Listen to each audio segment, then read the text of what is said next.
Minjin, Chat Chungki, Bridget, ang ako naman tayo sa akong college ko sa high school, Mary Jane talaga. Mary Jane. Sige, next. Siya po, pero isa ko sa pag-inom. Nalingon, tapos sa kakabalo, parte-parte tingala nga ni Hay na kaya na naging pagkakabalo, ibutangan ako siya po sa sago, maliwanag ko galing. So, ay ako. Kuwag ako na. So, beans, kindi. Yan ito kay Kuya Pig. Wag na sa atong dre. Yan, murag nawa na po ni ecstasy karon. Kaning siya po, Kuya Pig, grabe ka, rampat.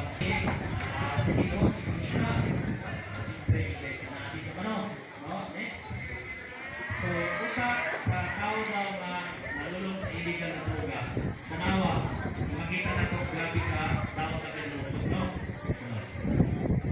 So, sinistas, ang tao, sa pinadalas, anak na, gumagamit ang siya mo. So, kini sila, mga artista na sila, patay na sila.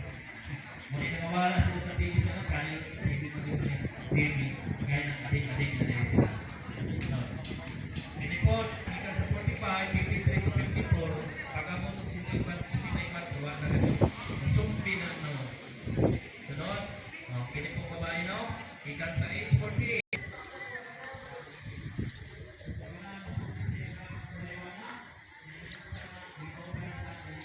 20 years of imprisonment and fine ranging to 100,000 to 500,000.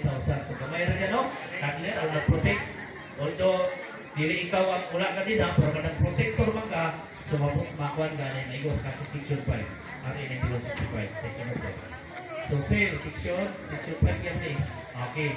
Kamaligya, nag-trading administration ka, dispensation, or 500 to 10 million na mayra.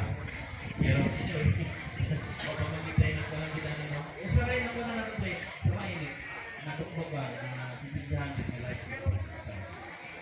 So ano sa kapitulo? Hindi ang major case lang. Sana ko ito. Sige na. So financer, sa finance. Okay, bro. Sunod sir. Position, section 11, position of the dangerous drug of life imprisonment to death and fine from 500 to 10 million regardless of quantity. Depende sa kadaghanon sa lutak o sa sero. Regardless mo, sige, sunod sir.